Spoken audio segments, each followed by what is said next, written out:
오늘 주신 하나님의 말씀은 열왕기하 22장 1절, 2절, 9절 말씀을 함께 보겠습니다. 요시야가 왕위에 오를 때에 나이가 8세라. 예루살렘에서 31년간 다스리니라. 그의 어머니 이름은 여디다요 보스가 아다야의 딸이더라. 요시야가 여호와 보시기에 정직히 행하며 그의 조상 다윗의 모든 길로 행하고 좌우로 치우치지 아니하였더라. 아멘.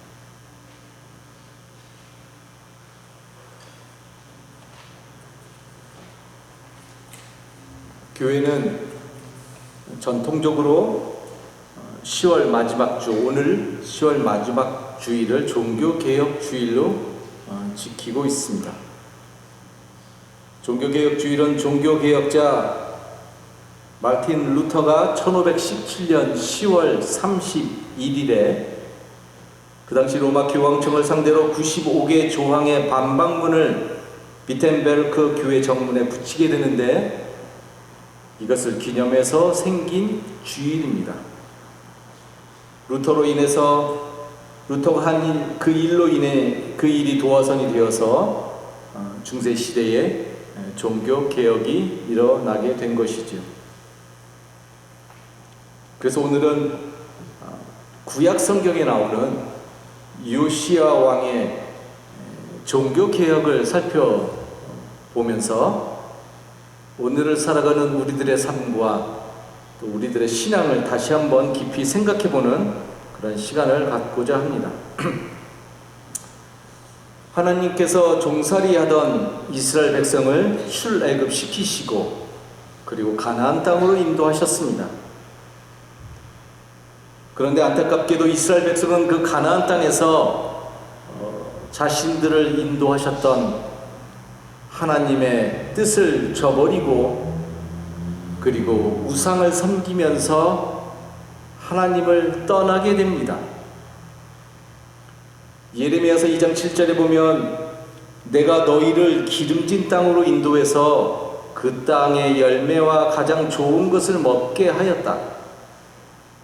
그러나 너희는 들어오자마자 나의 땅을 더럽히고 나의 재산을 부정하게 만들었다 라고 말합니다. 하나님이 약속하셨고 하나님의 약속이 이루어진 그 삶의 현장 한가운데서조차도 이스라엘 백성은 하나님을 저버리고 하나님을 망각했던 것이었습니다. 이러한 이스라엘 백성의 죄악상은 므낫세라고 하는 왕에 와서 아주 극에 달하게 됩니다. 이 므낫세는 오늘 우리가 살펴보고자 하는 요시야 왕의 할아버지입니다. 므낫세는 자그마치 55년 동안 통치를 하게 되는데 그가 어떠한 왕이었는지에 대해서 성경은 이렇게 전하고 있습니다. 므낫세는 주께서 보시기에 악한 일을 하였다. 그는 주께서 이스라엘 자손이 보는 앞에서 쫓아내신 이방 사람들의 역겨운 풍속을 따랐다. 그는 아버지 히스기야가 헐어버린 산당들을 다시 세우고 바알을 섬기는 제단을 쌓았으며 이스라엘 왕 아합이 한 것처럼 아세라 목상도 만들었다. 그는 또 하늘의 별을 숭배하고 섬겼다. 또 그는 주께서 일찍이 내가 예루살렘 안에 나의 이름을 두겠다고 말씀하신 주의 성전 안에도 이방신을 섬기는 제단을 만들었다. 주의 성전 안팎 두 뜰에도 하늘의 별을 섬기는 제단을 만들어 세웠다.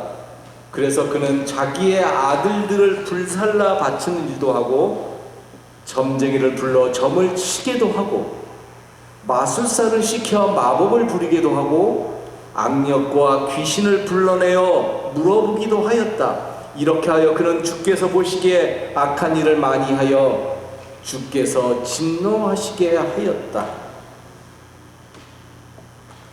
한마디로 므낫세는 성경에 나와 있는 최악의 왕이었습니다.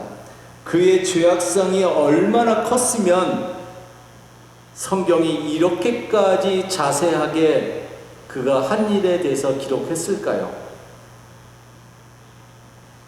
이러한 므낫세가 55년 동안 통치를 하고 그리고 죽게 되자 그의 아들 아몬이, 즉 요시야의 아버지가 왕위에 오릅니다.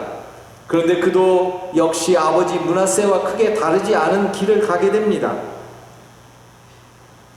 성경은 말하기를 그는 아몬 왕을 말하는 겁니다. 아버지 므낫세처럼 주께서 보시기에 악한 일을 하였고 그의 아버지가 걸어간 길을 모두 본받았으며 그의 아버지가 섬긴 우상을 받들며 경배하였다. 그리고 조상 때부터 섬긴 주 하나님을 잊어버리고 주의 길을 따르지 아니하였다. 여러분, 므낫세와 그의 아들 아몬이 이런 식의 정책을 폈으니 그 당시 이스라엘 백성이 하나님 앞에서 어떠한 길을 걸어갔을까, 얼마나 타락한 길로 걸어갔었는지를 우리가 쉽게 짐작할 수 있을 것입니다. 종교적으로 우상을 섬기면서 완전히 하나님을 잊어버리고 타락한 상태에 빠져 있었는데 설상가상으로 조정에서는 권력을 놓고 서로 투쟁을 벌이는데 마침내 므낫세의 아들 아몬 왕은 구테타로 인해서 살해되는 최악의 상황까지 치닫게 됩니다. 유다 온 나라가 완전히 아노미 상태, 즉 어떤 규범이 존재하지 않는 완전한 혼란과 무질서의 상태에 빠지게 되었습니다. 마치 하나님이 창조하시기 전에 이 땅이 흑암 상태였던 것이 다시 한번 펼쳐지게 되었다는 말입니다. 공허함과 케이오스, 혼돈만이 존재하는 그런 상태가 되었습니다. 하나님이 인도한 백성이 하나님이 약속하신 땅에 와서 이룩해 놓은 것은 어둠 그 자체였단 말이죠. 여러분, 이것은 하나님을 떠난 백성이 얼마나 이 땅에서 허망하게 살아갈 수 있는가, 허망한 존재가 될 수 있는가를 성경은 이렇게 적나라하게 보여주고 있는 것입니다. 어둠과 혼돈이 있었더라? 그러면 우리는 무엇을 기대해야 할까요? 이제 다시 하나님의 창조가 시작되어야 합니다. 그런데 어디서 어떻게 다시 하나님의 창조의 작업이 이루어져야 할지 아무도 모릅니다. 삶 속에서 어떤 한 줄기의 빛도 보이지 않았고 어떤 돌파구가 전혀 보이지 않는 상황이었습니다. 자그마치 므낫세가 55년, 그의 아들 아몬이 2년, 57년 동안 이 백성이 이렇게 허망하게 살아가고 있었다라는 말입니다. 그런데 그때 역사의 그 현장 속에 이 땅의 사람들이라고 하는 암하레츠라고 하는 사람들이 등장을 하기 시작합니다. 암하레츠, 땅에 속한 사람들이라는 말입니다. 이들이 역사의 무대에 등장을 해서 결정적으로 중요한 일을 하게 됩니다. 땅의 사람들인 암하레츠는 지금으로 말하면 저와 여러분 같은 아주 평범한 사람들, 그 당시로 말하면 농민들을 말하는 겁니다. 그래서 원래 이 암하레츠는 보통 명사인데 마치 고유명사처럼 신앙인들 사이에서는 불려지는 단어인 거죠. 저와 여러분들이 암하레츠인 것입니다. 땅의 사람들, 가진 자들이 아닌, 힘 있는 자들이 아닌, 권력자들이 아닌 이 땅에 속한 하나님의 사람들을 가리켜서 우리는 이제부터 암하레츠라고 부르기로 합니다. 이들이 이 땅에 나타났던 것이었습니다. 이들이 힘을 합쳐서 봉기를 일으키는 것입니다. 그리고 이들은 아몬 왕을 살해했던, 구테타를 통해서 아몬 왕을 살해했던 그 조정의 그 아주 나쁜 정치인들을 처형하고, 그리고 그의 아들인 오늘 우리가 생각해보고자 하는 아몬의 아들 요시야를 왕으로 등극시키게 됩니다. 대단한 일이 아닐 수 없습니다. 평범했던 그 암하레츠들이 나타나서 왕을 그들이 선택해서 세웠다는 말입니다. 이 땅의 사람들은 평등지향적인 열망을 가지고 있었습니다. 그리고 이들이 원하는 세상은 하나님의 정의로운 세상이었습니다. 요시야는 바로 이러한 땅의 백성들의 절대적인 지지를 바탕으로 해서 왕이 되었다는 겁니다. 그래서 원래 왕은 어떻게 되냐면 누가 몇 년 동안 통치하고 죽고 그의 아들이 그의 아버지를 이어서 왕이 되었더라. 이것이 역사에 흐르고 있는 이스라엘 백성들의 전통적인 어법인데 요시야 때는 그것이 끊어져요. 므낫세가 죽고 그의 아들 아몬이 왕이 되었더라 라고 하는 것이 그 당시 어떤 패턴인데, 그런데 요시야 때는 그렇게 성경이 기록하지 않고 암하레츠들이 나타나서 요시야를 패했던 그 쿠데타를 일으켰던 사람들을 처단하고 드디어 하나님의 삶의 질서를 새롭게 세우는 그런 일들을 암하레츠들이 하게 되었더라. 그리고 그들이 요시야를 왕으로 세웠더라 라고 성경의 패턴이 완전히 무너지게 되는 것이죠. 이것이 요시야 왕이 역사에 등장하는 배경입니다. 그런데 여러분, 특이한 것은 이때 요시야의 나이가 고작 8살이었다는 겁니다. 여러분들 8살 때 왕이 된다는 것 말이 되지 않죠. 너무나 어리고 현실적으로 어떠한 일을 할 수 있는 나이가 아닙니다. 이것은 실질적으로 요시야 왕의 그 뒤에 그 누군가가 있었다라는 것을 전제해야지만이 가능합니다. 요시야 혼자 8살이 왕이 될 수가 없어요.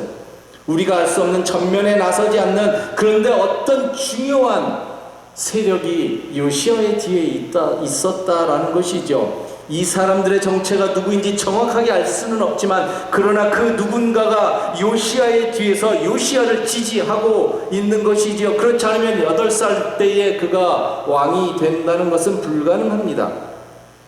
이 세력이 누구인지, 이들이 누구인지 우리는 그래도 상당한 어떤 확신을 가지고 추측할 수가 있습니다. 요시야의 등극이 아버지 아몬을 살해했던 그 살해했던 사람들을 제거하는 것과 관련되었다고 한다면, 아마도 요시야의 배후에 있었던 드러나지 않았던 이 사람들은 이 땅의 사람들 암하레츠들의 절대적인 지지를 받고 있었던 정치권 내에 아주 특수한 집단이었을 것이라는 것이 학자들의 정론입니다. 대단히 설득력이 있는 것이죠. 그러니까 요시야에 누가 있었는가 하면 암하레츠들, 땅의 백성들과 이 땅의 백성들의 절대적인 지지를 받고 있었던 정치권 내의 그 누구들, 이름 밝힐 수 없어요. 성경이 드러내지 않아요. 정치권 내에 있었던 이 사람들이 서로 긴밀하게 연결되어서 요시야를 왕으로 세웠던 것이죠. 이들이 요시야를 왕으로 세우고 배후에서 이제부터 어떤 힘을 발휘하기 시작했다는 말입니다. 그런데 여러분, 결정적으로 중요한 것은 뭐냐면, 이 암하레츠와 그리고 정치권 내에 그 보이지 않았던 그 의로운 사람들, 이 사람들로부터 드디어 요시야가 하나님을 배우기 시작했다는 겁니다. 하나님의 정신을 배우기 시작했다는 것이죠. 그래서 요시야는 할아버지 므낫세와 그리고 자기 아버지 아몬이 걸어갔던 그 타락한 길이 그의 앞에 놓여 있었지만, 그리고 요시야도 이 세력들이 아니었다고 한다면 할아버지 아버지가 걸어갔던 그 길을 분명하게 걸어갔겠지요. 왜? 보고 배운 게 그것밖에 없으니까. 그런데 그의 앞에 놓여 있었지만 그 길이 아니라 요시야 때부터 다시 하나님의 길을 걸어가게 되었다는 겁니다. 이것은 바로 요시아의 뒤에 하나님의 길을 보여주는 이 사람들이 있었기 때문에 가능했던 것이었습니다. 이 부분은 너무나 중요하기 때문에 설교 마지막에 가서 다시 한번 언급하도록 하겠습니다. 요시아의 개혁은 그래서 이제부터 성전을 중심으로 이루어지게 됩니다. 왜? 므낫세가 성전 안에 온갖 잡신들을 다 갖다 놨거든요. 이제 이거부터 정화하는 것으로 요시아의 개혁은 시작합니다. 그래서 그는 바알과 아세라와 하늘의 별을 섬기려고 만든 기구들을 성전으로부터 끄집어내어서 그 모든 것들을 들판에서 불살라 버립니다. 그리고 주의 성전에 있었던 남창의 집을 깨끗이 없앴습니다. 요시아는 유다의 산당들을 철거했습니다. 이방 예배를 없애고 우상을 숭배하는 제사장들을 내쫓고, 그리고 바알과 태양과 달과 하늘의 별에게 제사 지내는 그러한 사람들을 전부 몰아내었습니다. 여러분들, 이 모든 일들이 성전에서 벌어지고 있었다는 말입니다. 요시아의 종교개혁 중에 가장 특징적인 것 중에 하나가 바로 유월절을 준수하기 시작했다는 겁니다. 그동안 하나님을 예배하는 것이 너무나 오랫동안 잊혀져 있었는데, 그가 왕이 된 지 18해가 되어서야 비로소 예루살렘에서 하나님을 기념하는 주를 기리는 유월절을 지키게 되었다는 말입니다. 그리고 요시아는 예루살렘 성전을 정돈하고 정화하고 수리하는 가운데 율법책도 발견하게 됩니다. 성전 수리 과정에서 그 당시 대제사장이었던 hil기야는 성전에서 원인 모를 이름 알 수 없는 율법책을 하나 발견하고, 그래서 hil기야는 그것을 사반 서기관에게 그 율법책을 전하고, 사반 서기관은 그 율법책을 요시야 왕 앞에서 읽기 시작합니다. 그때 요시아가 그 하나님의 말씀을 통해서 상상하지 못할 만큼의 큰 충격을 받게 됩니다. 이미 성전을 정화하고 있었던 요시아였지만 하나님의 말씀 앞에서 이 백성이 얼마만큼 하나님의 정신에서부터 벗어났는가라는 것을 깨닫고 요시아가 엄청난 충격을 받게 되지요. 그때 성전에서 발견한 문서가 바로 오늘날 우리가 가지고 있었던 신명기라고 하는 책이었습니다. 원신명기였죠. 그래서 이와 같은 종교개혁을 일으킨 요시아에 대해서 오늘 본문 말씀인 열왕기하 22장 2절은 그에 대해서 이렇게 평가를 내리고 있습니다. 요시아가 여호와 보시기에 정직히 행하여 그의 조상 다윗의 모든 길로 행하고 좌우로 치우치지 아니하였더라. 여러분, 열왕기에서는 북이스라엘과 남유다의 모든 왕들을 평가하는 어떤 기준이 있는데요, 북이스라엘의 경우에는 여로보암이 기준입니다. 여로보암 왕, 북이스라엘 첫 번째 왕이 있죠. 여로보암은 북이스라엘의 초대 왕으로서 건국 초기에서부터 나라를 온통 배교와 우상 숭배로 물들였던 대표적인 왕입니다. 그래서 북이스라엘의 왕들은 한결같이 하나님을 온전하게 경외하지 않았고, 그래서 많은 왕들이 이 여로보암의 길로 행했더라라고 하는 평가를 받게 됩니다. 북이스라엘의 왕들의 대부분이 여로보암의 길에서 벗어나지 않았다는 거예요. 그에 비해서 남유다의 왕들을 평가하는 기준은 다윗이었습니다. 다윗. 그래서 그 누군가가 다윗과 같았느냐 아니면 다윗과 같지 않았느냐 하는 것이 유다 왕들의 평가 기준이었습니다. 그런데 요시아가 오늘 본문 말씀에 보니까 다윗의 모든 길로 행했더라라고 평가를 받고 있습니다. 한마디로 하나님이 보기에 의로운 왕이었다는 것이죠. 그러면서 요시아는 좌우로 치우치지 않았다고 합니다. 요시아가 율법을 지켜서 행하되 좌우로 치우치지 않았다는 것은 하나님으로부터 이탈하거나 벗어나지 않고 오직 하나님의 그 말씀만을 절대적인 기준으로 삼고 성전에서 발견했던 그 신명기 그 율법을 절대적인 기준으로 삼고 그 말씀대로 요시아는 행했다라는 것이었습니다. 여러분, 요시아의 개혁은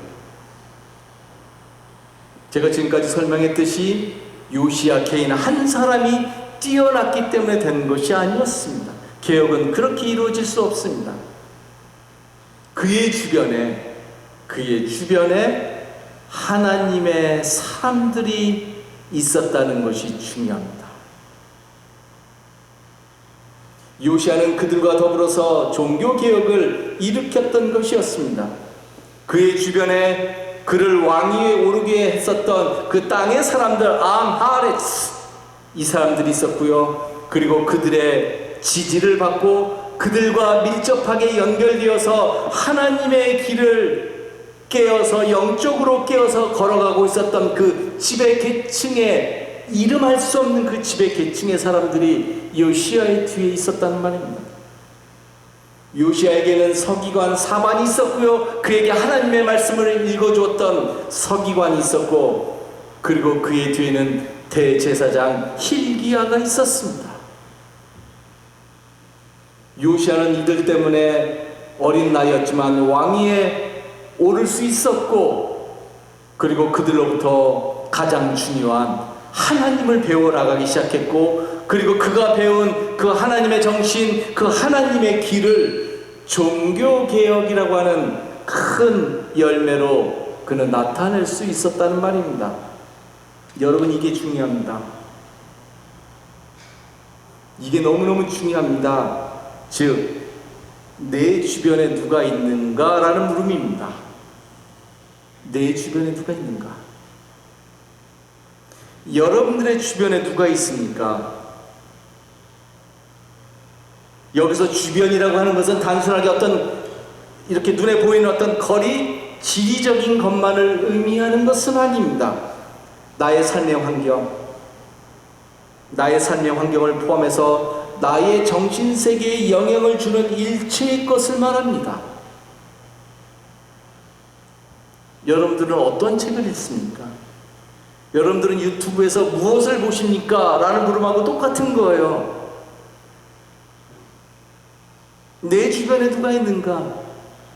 내가 누구하고 있는가라고 하는 것은 내가 만나는 사람을 통해서 신앙적으로 그리고 영적으로 교제를 나누는가 하는 것을 의미하는 겁니다. 내가 함께하고 있는 사람들로부터 하나님을 경험하고 하나님을 배울 수 있는지를 이제부터 우리는 살펴보아야 합니다. 그들을 통해서 내가 하나님을 추구하는 삶을 살아가는지, 그들을 통해서 내가 하나님을 더 깊이 경험하는지를 살필 수 있어야 됩니다.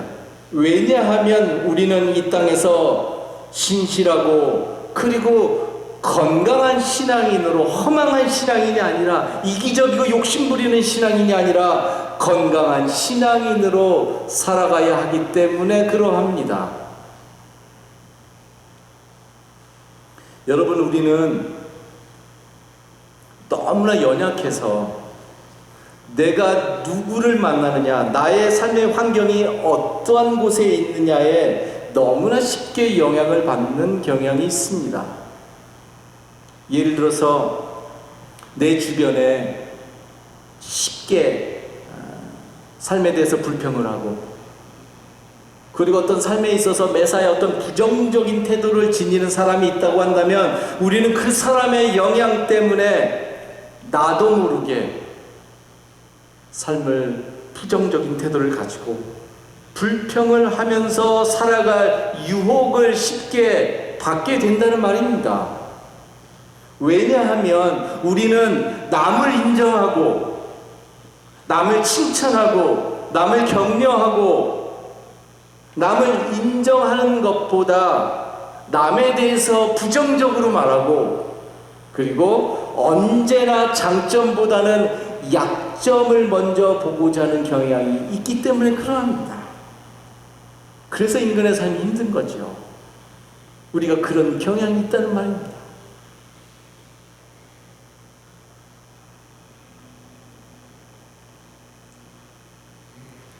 나의 주변에 누가 있느냐? 우리의 물음은 여기서 그쳐서는 안 됩니다.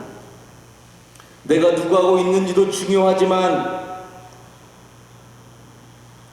나는 그들에게 어떤 사람인가도 중요합니다.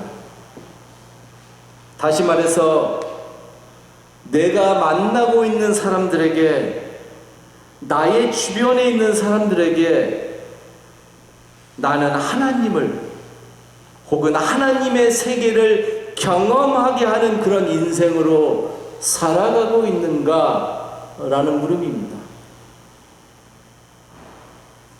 우리가 만나는 사람들을 통해서 하나님을 경험하는 것, 여러분 이거 너무나 중요하겠지요. 그러나 그건 못지않게 나도 내 이웃들에게 그러한 존재로서 살아가야 하는 것, 이것도 너무나 중요하지요.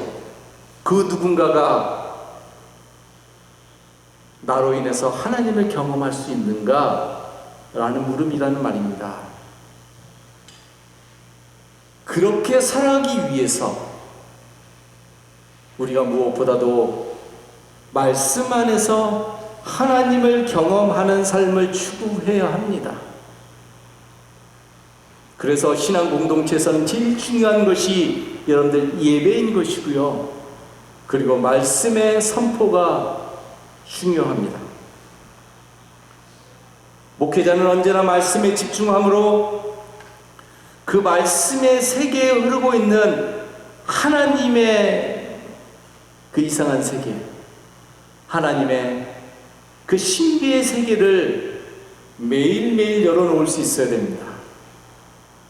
그래서 교인들로 하여금 하나님을 잊지 않고 그들의 삶에 하나님에 대한 감각을 날마다 심화시켜 가야 하는 것이지요. 그래야 우리가 만나는 그 누구들도 우리의 삶을 통해서, 우리가 경험하는 하나님을 통해서 하나님을 경험할 수 있기 때문에 그럽니다. 그리고 우리는 그 하나님의 세계를 삶에서 매일매일 훈련하면서 믿음의 식구들과 함께 오늘 설교의 제목처럼 하나님의 세계를 열어가야 합니다. 우리가 함께 열어가야 되는 것이죠.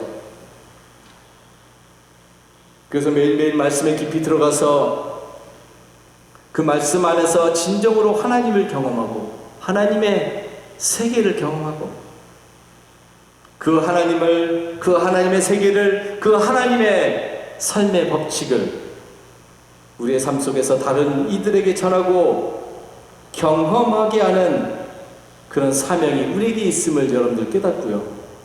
그 길로 오늘도 깨어서 함께 걸어가는 저희 모두가 되기를 간절히 기도하겠습니다. 기도합시다.